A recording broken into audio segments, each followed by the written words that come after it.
This is the After Party, live with Kim McAllister. Pick a couch, grab a drink, and settle into the conversation.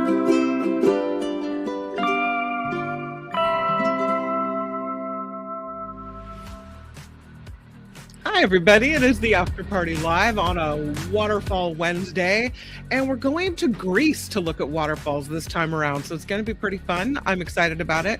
I need a little relaxation in my life, so I hope that you do too. Thank you for being here. Put that coffee down, says Ricky. I'm not putting my tea down. There's no way I'm doing that. We had a bit of a meeting, and that's okay. We have a good show tomorrow, so I'm pretty excited about it on the Mark Thompson Show.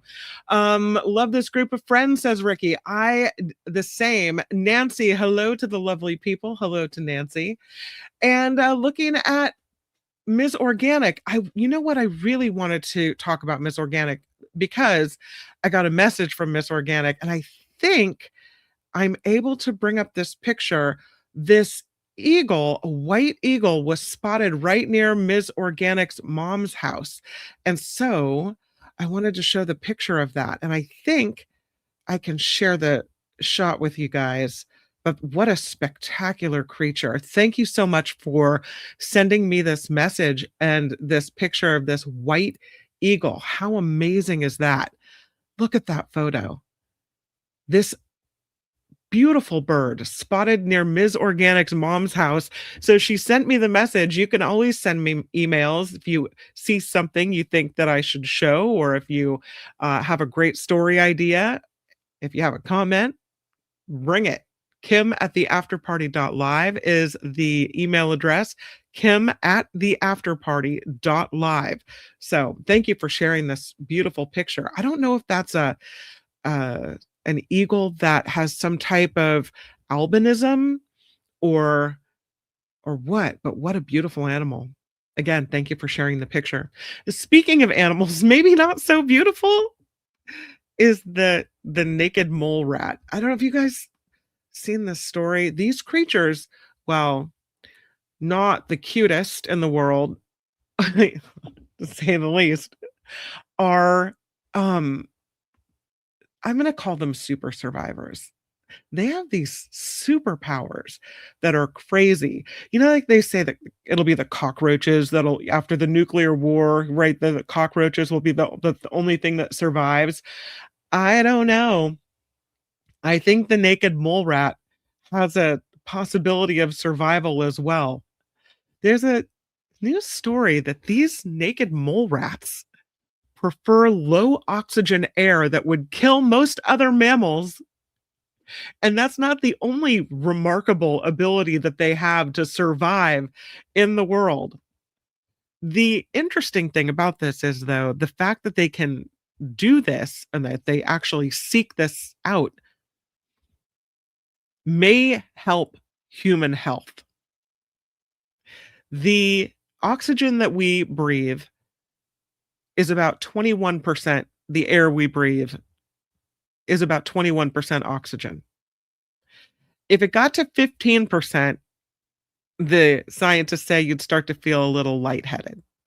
If it was at 11%, you'd start to freak out and you would lose the ability to think clearly. And then below 10%, we lose consciousness. But not so the naked mole rat.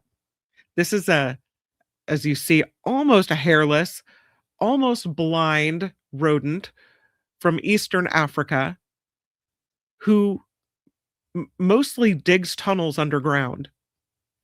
And they have this tolerance for low levels of oxygen, especially when there's hundreds of them living in these underground colonies. There's a recent study published in Biology Letters, the journal Biology Letters, suggesting that these rodents not only tolerate extreme conditions like this, but they prefer these extreme conditions. And scientists did not expect to find this out. From the University of Ottawa, they say they had multiple people doing experiments. They did them over the course of a year, and different people were analyzing it just to make sure that what they were seeing was actually correct. absolutely wild. These animals thrive in the extreme. One chamber contained normal air, 21% oxygen. The other chamber contained hypoxic air, 11%, 7%, or 3% oxygen. The mole rats did not show a preference between normal air and levels of 7% of 11%.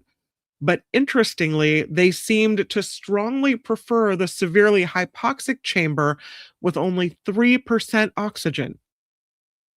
What? Yeah, apparently they don't need a lot of oxygen in the air they breathe to survive and thrive. These naked mole rat colonies, their social structure is that they have a queen, workers, and breeders. It's very much like ants or bees. And so the researchers also wanted to look into whether their social structure influenced their response to oxygen. So they released some of these mole rats into these chambers in pairs. And instead of the most severe hypoxia, the pairs preferred the milder oxygen levels at 7%. And they chose that over normal air. This is wild. So the scientists are wondering, why would these animals not prefer the 21%?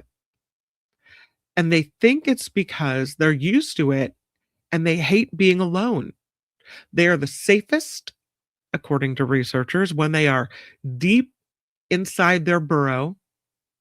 So they don't fall prey to snakes or other predators. And hypoxic air could be their way of retreating from the outside. The outside would have the normal oxygen levels, and inside the colony where the air is hypoxic, that would be safest to them. So while they say that the finding is very surprising and makes you kind of appreciate the naked mole rat a little more, maybe the low oxygen environment is what they're familiar with, so that it would make sense that it's something they would seek out and want to hang out in. I- yeah, it's just so weird. These mole rats may be able to shed light or teach humans some things as well, because there are some disorders that humans face that are linked to low oxygen, like pulmonary disease and sleep apnea, where oxygen deprivation leads to inflammation and other changes in humans that can cause disease. But that doesn't happen with the naked mole rat. So, by studying the ways in which these animals deal with low oxygen environments, perhaps we can learn something that could help the treatment of human conditions. Right now, scientists are working on identifying molecular switches that limit injury to naked mole rats' heart tissue in hypoxic conditions, which could lead us to new ways to limit tissue damage in humans that suffer heart attacks. They say other researchers hope to use these rodents as a blueprint to prevent brain damage in patients that have had strokes as well.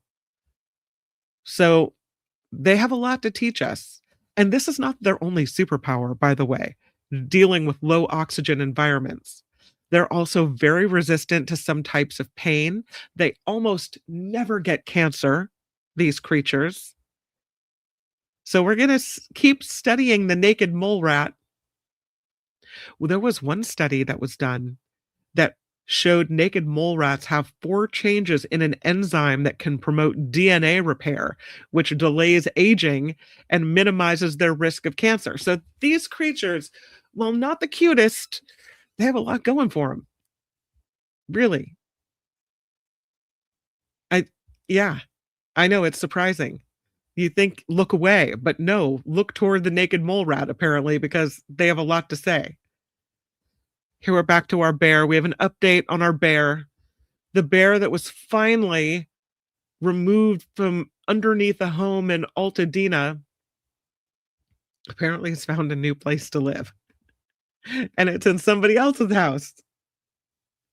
You know, he's kind of smart. You can't fault him. This 550-pound bear which had been living underneath an Altadena home and had done all kinds of damage to gas lines and whatever else underneath this house, after several months was evicted from the crawl space there, or the underneath of this home, thanks to the Bear League. Now a house half a mile away from the house where this bear had taken up residence, half a mile down the road, they're having to deal with it now. They've got a bear living in the crawl space. They don't know for sure whether it's the same bear, but they think it is the same bear that was kicked out of the other house. So he's finding places he likes to be. Unfortunately, for the people living there, they'll probably have to deal with a lot of damage. This is not the load you want to see spilled on the roadway. Kind of hard to see from that picture, but those are live crabs. Yes, live crabs. They were plucked from their home in the ocean, put aboard a truck, and the truck spilled the load. 15,000 live crabs. This happened in Ireland. The McLaughlin transport truck carrying a load of live crabs caught in Inishowen. They were bound for restaurants and stores in Portugal when the truck wound up in a ditch on the side of the road in, see if I can say this right, Carrick McQuigley, Redcastle, County Donegal. Oh, not so bad. The driver wasn't hurt, but the crash caused up to 15,000 crabs, $70,000 worth of seafood to spill out of their aluminum containers. And they were moving all over the side of the roadway. They had to bring in crews to clear the wreckage and round up the crabs. The crabs had spilled out of their containers, they said, and were making a bid for freedom into the fields. Off they go.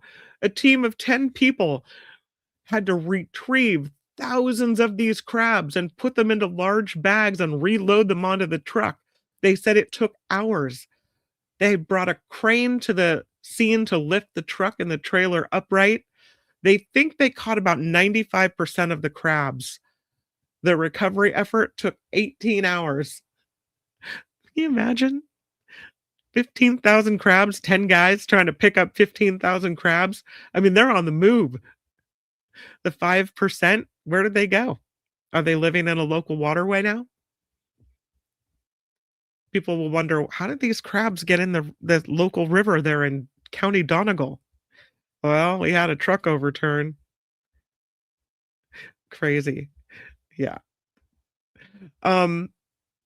Here's this. I don't want to be a mom or a, nag or a, someone who harps on the same thing over and over again, but allow me to be that person. Only because I need to do this. So I'm hoping that I can get some friendship and some buy-in from everybody else in the group. The story is this: 5 minutes more exercise and 30 minutes less sitting could help millions of people live longer. 5 minutes more. So I kind of want to put this out there. Feel free to, to poo-poo me on this. I was going to say shoot me down, but someone might take that literally. So no weaponry. But can we make a commitment to move for 5 minutes? Because that doesn't seem undoable to me. To get up out of the chair and to move for 5 minutes. Like whatever you're doing normally, great. Just add this 5 minutes extra of movement. And I don't know if we want to pick a certain time to do this, like in between the Mark Thompson show and this show, or right after this show, or what have you. But I would love it if you would email me, kim@theafterparty.live, and tell me when your 5 minutes are going to happen and what you're doing for those 5 minutes. 5 minutes more than what?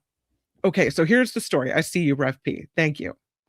The story is this, and it comes out of The Guardian, which is a newspaper that I really enjoy. Just 5 extra minutes of exercise and a half hour less of sitting time each day could help millions of people live longer. Until now, evidence about reducing the number of premature deaths assumed that everyone had to meet specific targets, overlooking the positives of even minor increases in physical activity. Moderate intensity physical activity, like brisk walk for an extra 5 minutes a day, was associated with an estimated 10% reduction in deaths. This study done on 135,000 people from the UK, the United States, Norway, and Sweden. The research led by the Norwegian School of Sports Sciences also found that reducing sitting time by 30 minutes a day was associated with an estimated 7% of reduction in all deaths.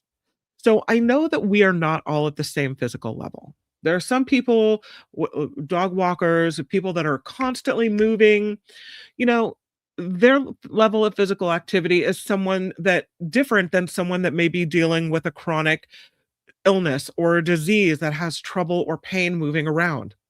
So I'm not saying go on an extra 30-minute walk.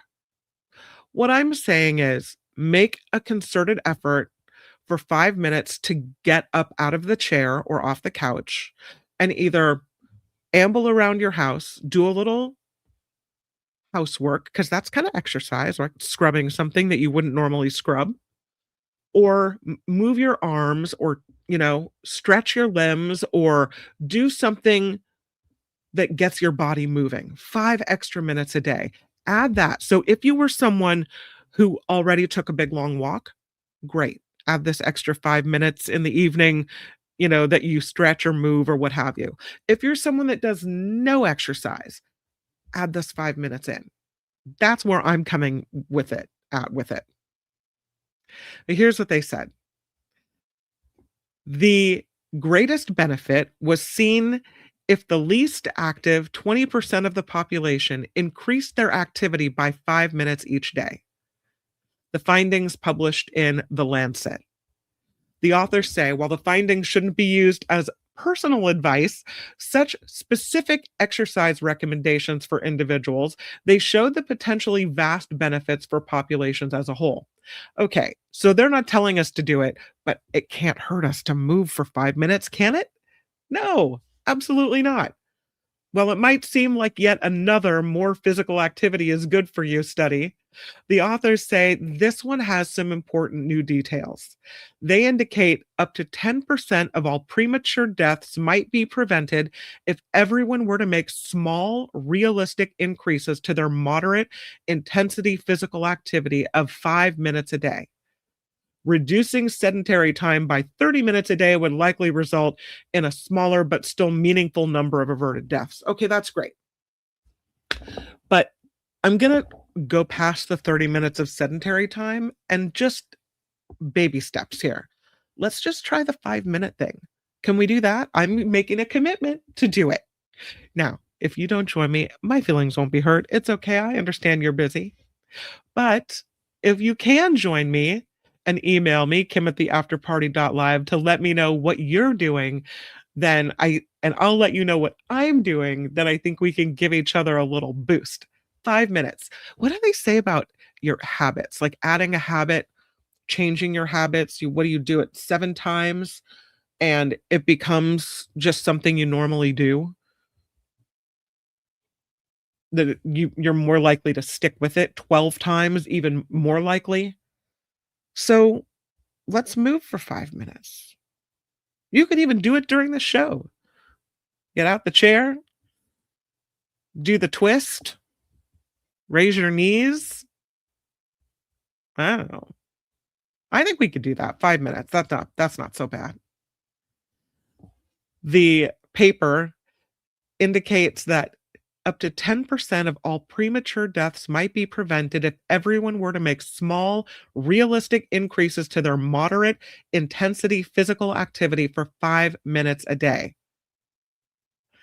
There's a specialist in sedentary behavior and health at a university in London, not part of the study, but said the really promising finding was that just 5 more minutes a day of moderate intensity physical activity could save lives, which he said, should be feasible for most people, even those who only do very small amounts of physical activity already. Moderate activities are those that make us breathe a little heavier and feel warmer. So, simple daily activities like taking a brisk walk, doing housework, or gardening will do the trick. And if we want to reduce sitting by 30 minutes a day, it could be swapped for light activities like pottering around the house or a slow walk. There was another study, a second one from the eClinical Medicine Journal, that found when combined, small improvements in sleep, physical activity, and diet were linked to a longer life. And that's what I want for us, right? To live a longer, healthier life. So that's what I'm trying to do. And I don't want to be, those people that go on a diet and then they want everyone else to too. No, that's not, I'm not trying to say that. What I am trying to say is 5 minutes is easy. We should all be able to do that. So, you know, might as well. I'm going to see do I have any takers? Phineas says, if I have a water aerobics class, it would turn into a kamikaze class. I don't know. So Celeste wonders if it's the exercise or the emotional mental boost that exercise offers us. Probably all the above, I would think. Pardon the cough. Maybe I could hold an after party live water aerobics class at my house. I'd have to get my pool boy to clean the pool. I don't know if that's going to work. I move around a lot more on my days off than I do on work days. Yeah, if you have a job where you're sitting, like, I don't know, radio, when I was sent out to stories as a reporter, I was moving around all the time. But then when I was an anchor, sitting in a chair at a desk, it's a lot less movement.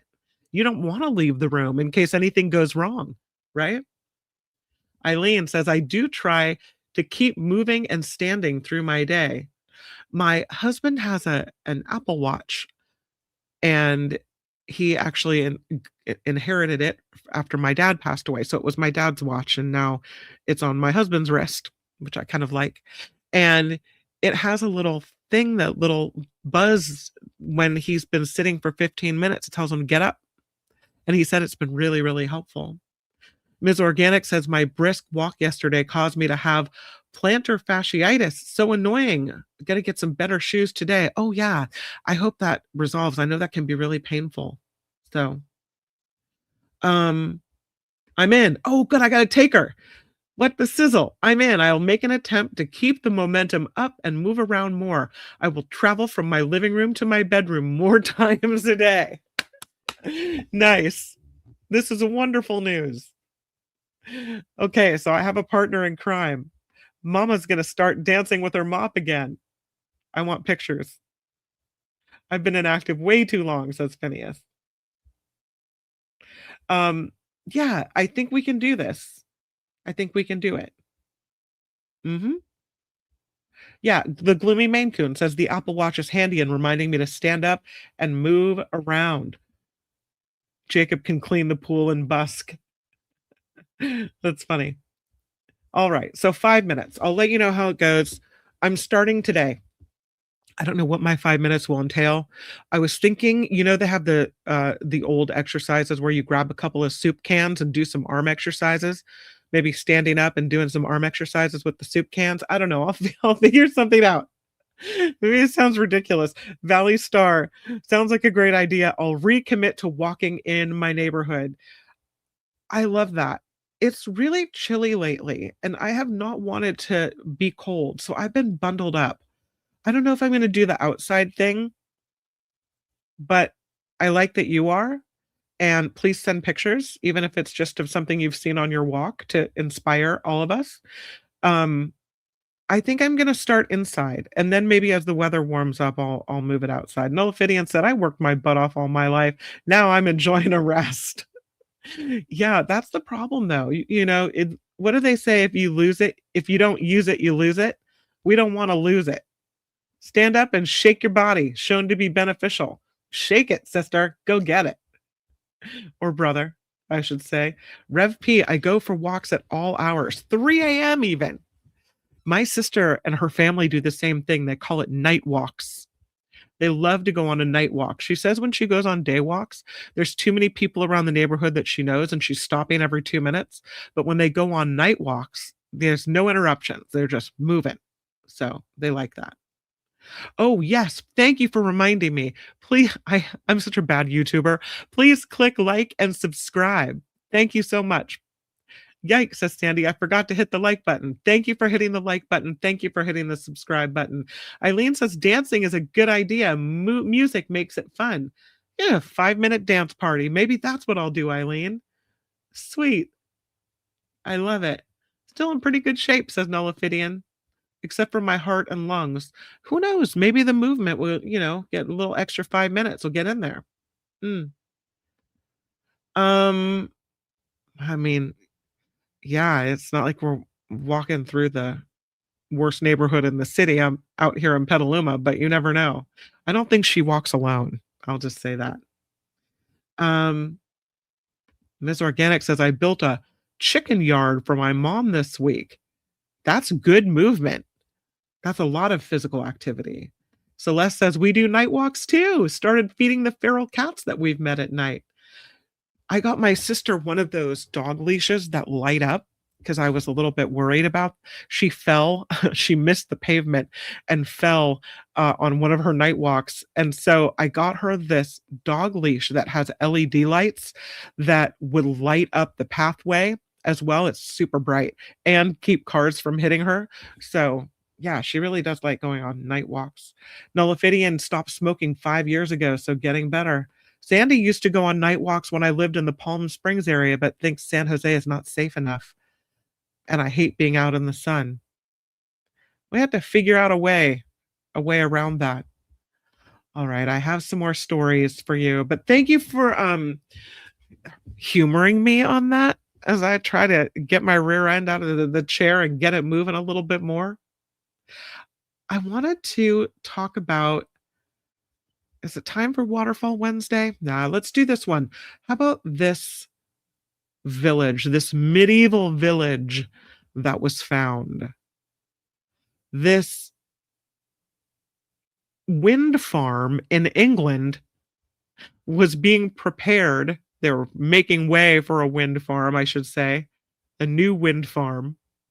And they stumbled, the archaeologists, upon this mysterious medieval village while they were preparing this land.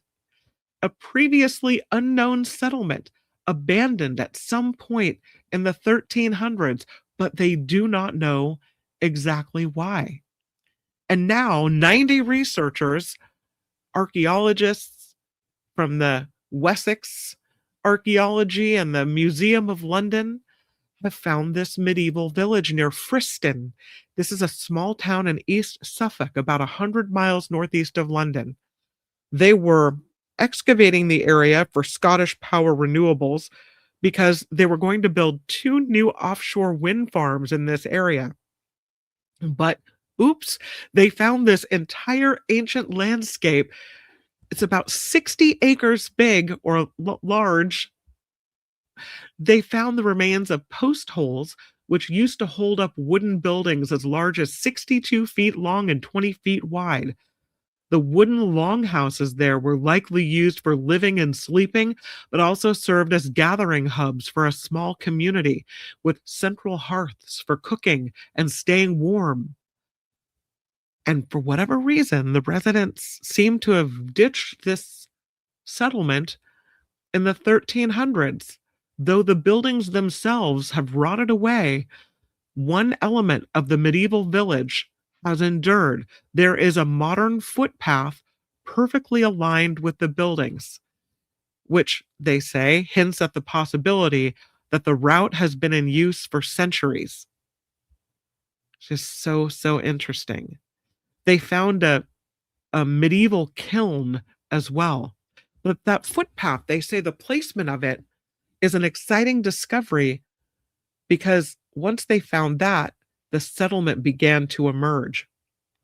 They also found numerous artifacts here, Stone Age tools, a beautifully crafted axe that appears to have been used for woodworking, clearing land, and maybe butchering animals for food.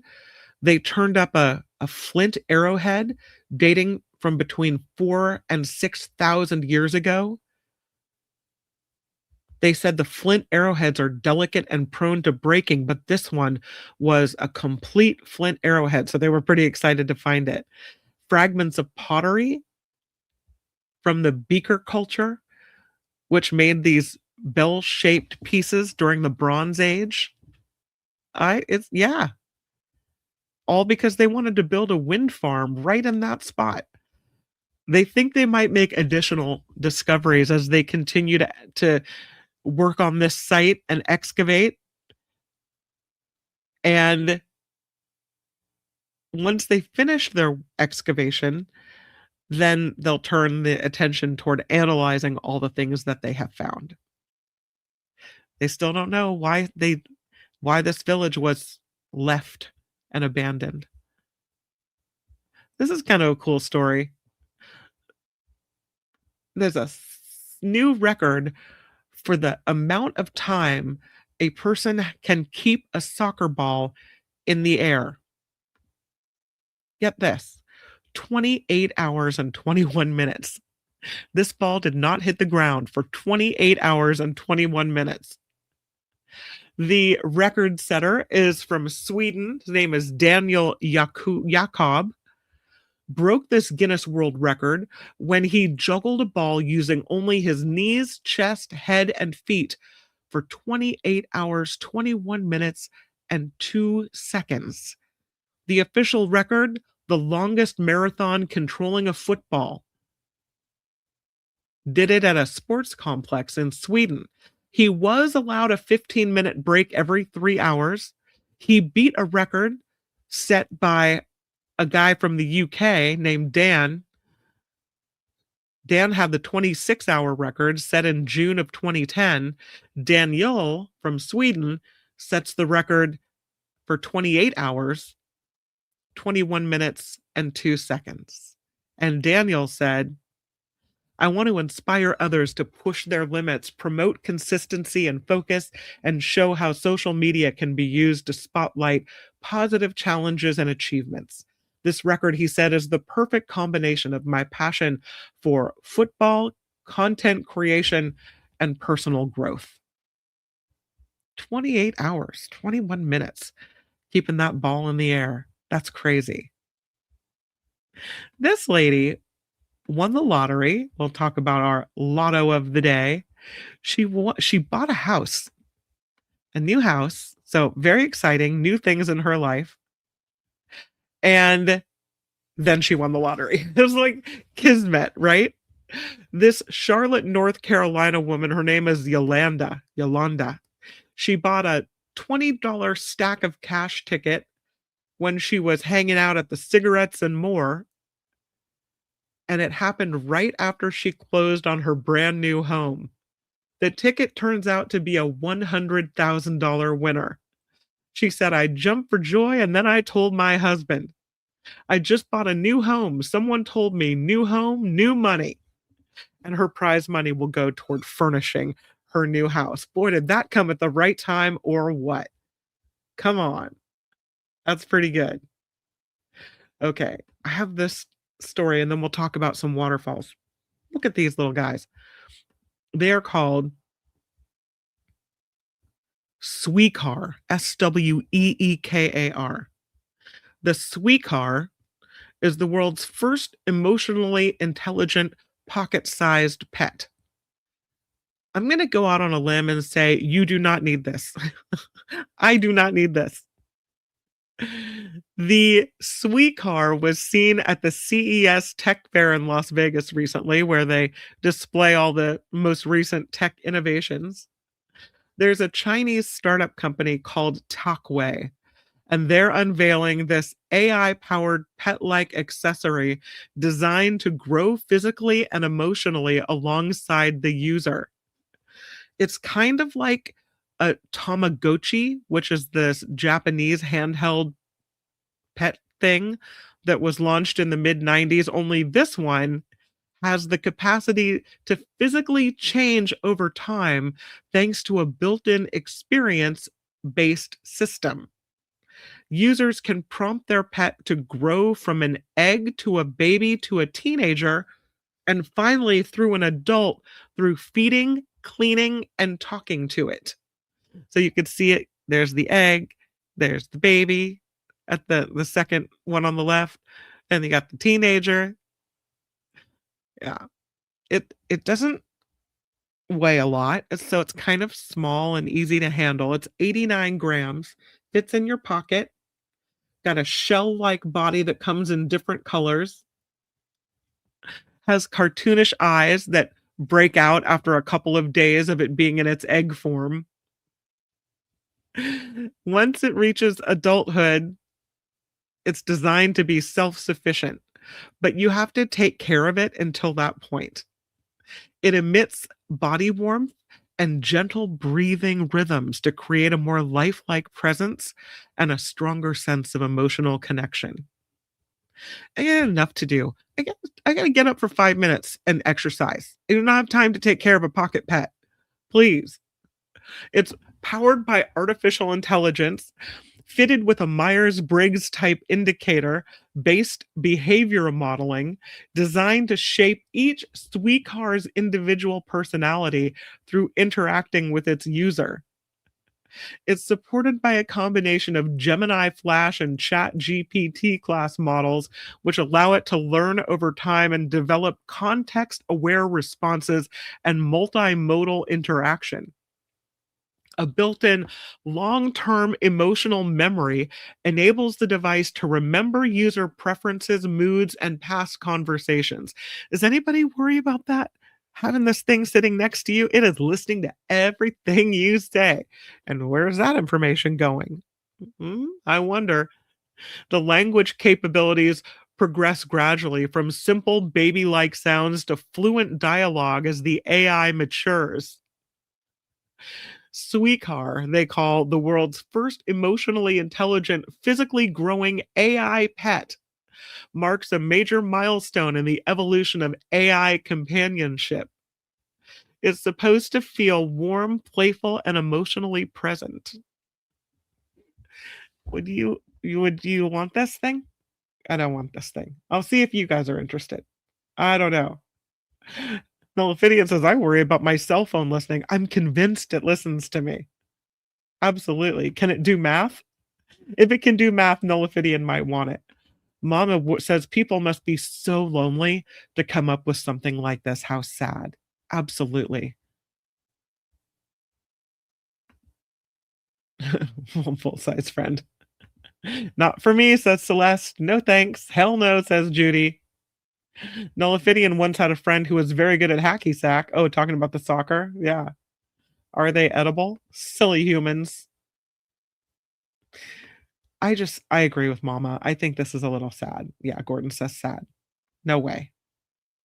It's going to become an episode of Black Mirror, says John Watson. How would Alexa feel about this? Cheating on Alexa?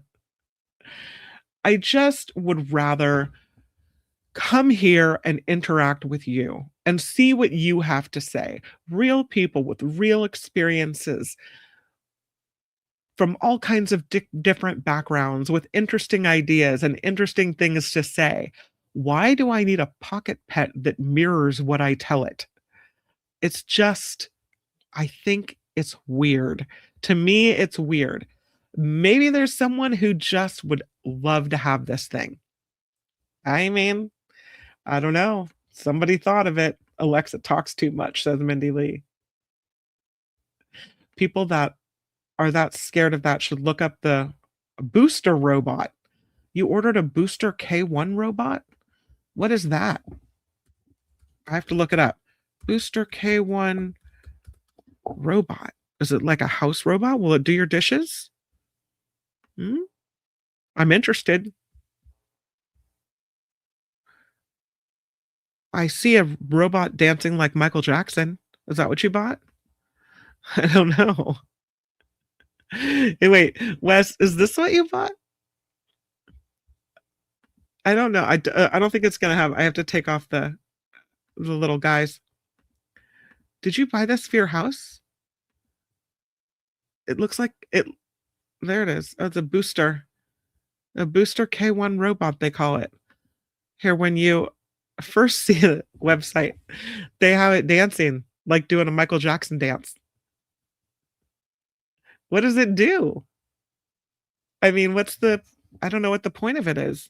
Education, professional? I have to look up this. I have to look this up. It can dance, apparently. It can transform into a sports expert. All right. A powerful assistant for embodied AI education and an essential introductory choice for embodied development. Hmm. I don't know if that's what you bought, but that's interesting. All right. It is time for Waterfall Wednesday. And they have a little moment to relax, to calm down. Don't think about moving for 5 minutes or anything else except the beauty of the world. And so for that, we are going to Greece and the top waterfalls to see in Greece. And here is the first one on the list, and it is called Lutra Pozar Waterfalls. It is in Loutraki, Macedonia. Lutra Pozar. It's a destination where you can enjoy a series of waterfalls and also one of the best hot springs in Greece as well. The artificial rock pools are there for you to relax and soothe your tired muscles. Water's constantly warm, about 37 degrees. Must be, yeah. That are believed to provide healing properties and relaxing vibes as well. They say the picturesque Greek waterfalls in the area add a beautiful touch to the already magical landscapes. Number 2 on the list is the Nemauta waterfall. This one is gorgeous. Look at that. So pretty. The Nemauta waterfall is located over 5,000 meters high in the Peloponnese near Arcadia on the Erymanthos River. These waterfalls are a great destination for the whole family. Okay, take a picnic there. Also, the area is popular with experienced hikers and climbers. There's a dirt road that ends at a bridge, and then it'll take you directly to this waterfall, the Nemauta waterfall. Beautiful. Looks like a series of waterfalls there. This next one looks to be a little easier to get to and to see. It's called the Edessa waterfall. You can see there's a little walkway there. They say that the Edessa is among the most impressive you'll find in Greece.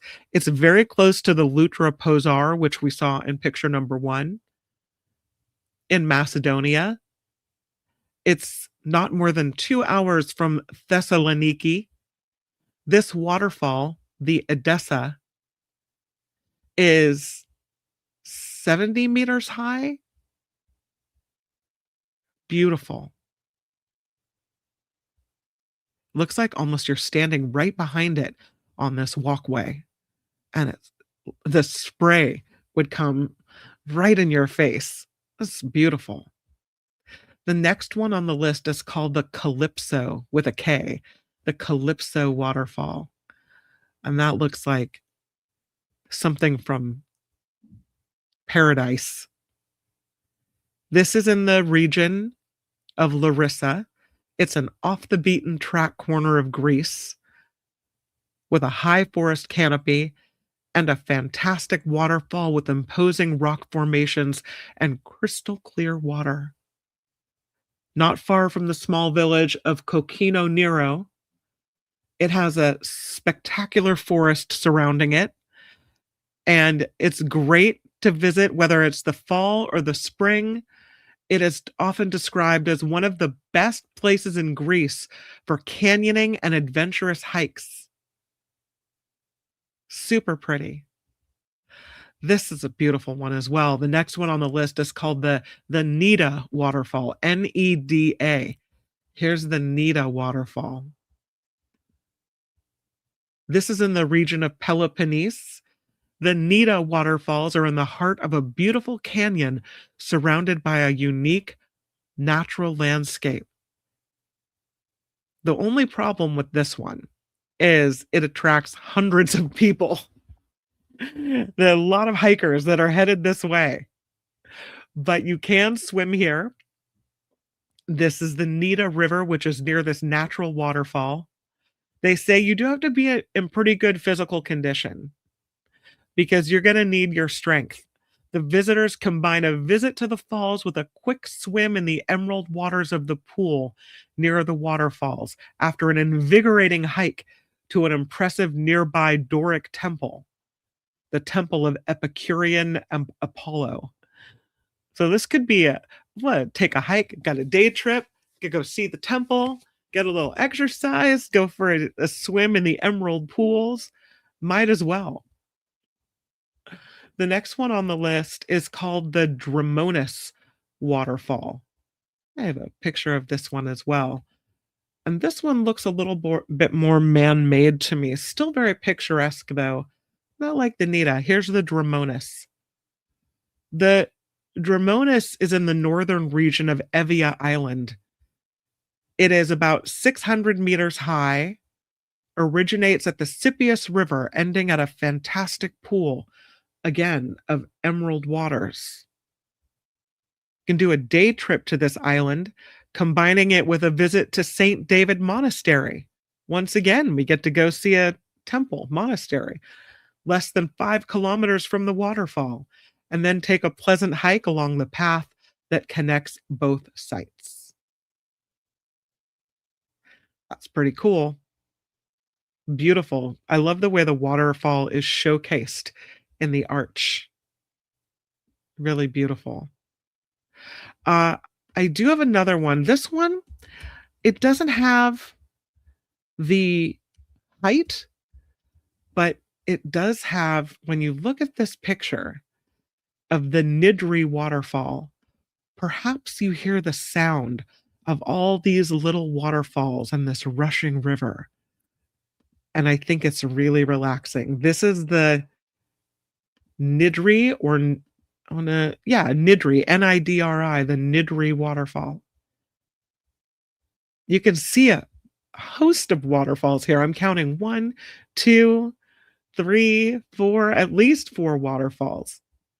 The Nidri, with an exotic landscape and a pristine beach at Lefkada. It's an island on the Ionian Sea.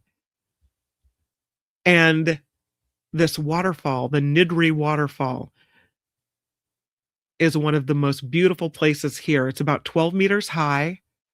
It is also a great place for a swim, but it's really chilly water. Swimming during summer is nearly impossible as the waterfall tends to have very little water. On occasion, it's even dry in the summer. And then in the winter, it's super, super chilly. But it's easy to get to. The hike to the waterfall from where you park your car doesn't take more than 20 minutes. And the path is very well marked. So the Nidri waterfall is very easy to get to. This next one is called the Polylimnio waterfalls. Let's see if I said that right. Make sure I said it right. Polylimnio waterfalls. It's a lesser known waterfall found in Messenia, the Peloponnese, and the Polylimnio Gorge. Roughly translated, it means many lakes. Polylimnio. I have a picture of it. It sure is pretty. Although, I don't know if I'd want to swim in this lake water, but there it is. Polylimnio, many lakes, or multiple lakes, which describes this surrounding. There's a landscape of pools and ponds and small lakes in Polylimnio over a wide area where apparently there are various activities to do. You can bathe in the blue waters of the lakes, relax surrounded by green walls of the gorge cliffs. And it's also possibly a little bit chilly. because it's fresh water from surrounding mountains, and the waterfalls create this series of small turquoise ponds with smaller waterfalls in each one of them. All of the smaller waterfalls then drop down together onto a fantastic bigger lake of stunning beauty. So that's pretty cool. I don't know if I'm able to say this next one properly, but while it looks man-made to me, it sure is pretty. This is called let's see if I can get it right. The Palaiokaria Bridge and Waterfall. Palaiokaria. I think I said it right. Well, Greek people would probably disagree. Here it is. And once again, it's this waterfall framed by this beautiful arch of the bridge. Super pretty. It marks the entrance to a beautiful view of these artificial waterfalls in Trikala, the region of Thessaly. Built back in the 16th century by the Ottomans, the bridge was used to connect Trikala to Epirus for centuries. One of the most famous sights, these 12-meter high waterfalls with a fantastic view right behind the arch of the bridge. Perfect for a relaxing afternoon. You'll see a lot of photographers that are attracted to this spot. There's a place to have picnics. There's barbecue facilities here. You could spend the day, have some snacks, check out the waterfall. Why not? Very beautiful place. So there are some of the best waterfalls in Greece, and I'll show them again. This is the bridge. Here we have the Polylimnio waterfalls, many lakes. The Nidri, I really like that one. That's so relaxing to me. The Dramonis, the Nida, the Calypso, the Edessa. I like that. That's a cool behind the waterfall shot. The Namauta and the Lautra. So there you go. A little relaxation on a lovely Waterfall Wednesday. Yay. Thank you to everyone who contributes to the show. Thank you today, Miss Organic, for sharing the white eagle message, that the white eagle spotted near your mom's house. Really beautiful creature. So thank you for sending the message.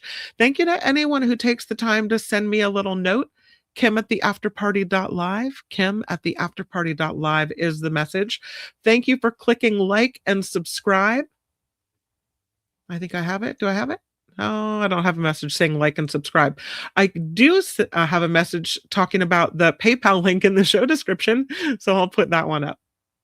Thank you to everyone who contributes, and I'll read some of the most recent contributors' names, although you also will see everyone's names at the end of the show as well. But thank you to the donors who fund the show and keep it rolling.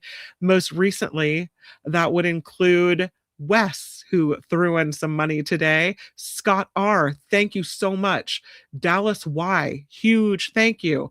Prakash S., thank you so much. And Kim N., thank you guys for your recent PayPal contributions to the After Party Live. I will see you tomorrow on the Mark Thompson Show. We got some great guests lined up, so I do hope that you will join me. And then tomorrow is Trivia Thursday on this show, and the Nikki Maduro Show at 5 p.m. tomorrow night, 5 p.m. Pacific. Please join for cocktails, mocktails, and politics. But until we meet again, get your 5 minutes of exercise in. Email me. Let me know how it went, and I'll see you back here on YouTube tomorrow. Bye, everybody. The After Party Live would like to thank the following contributors and viewers like you.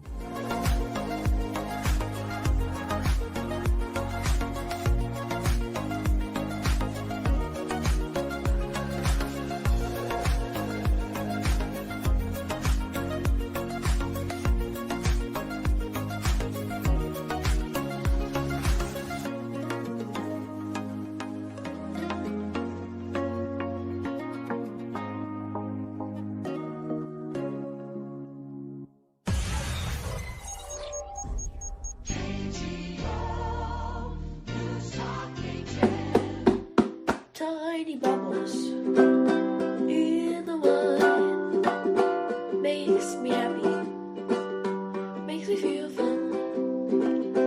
Tiny rebels makes me warm all over, with a feeling that I'm gonna love you till the end of time.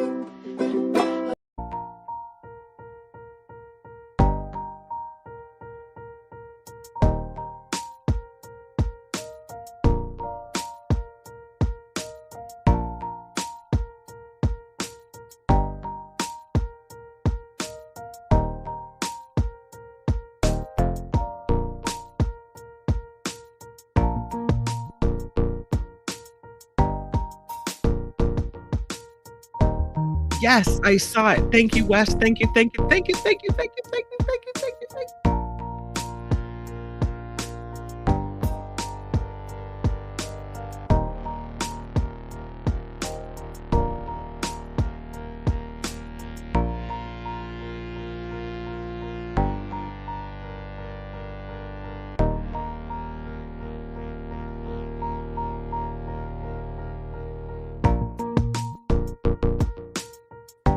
Thank you, Harry Magnan. $5. He says, great show. Woohoo! I appreciate it, Harry.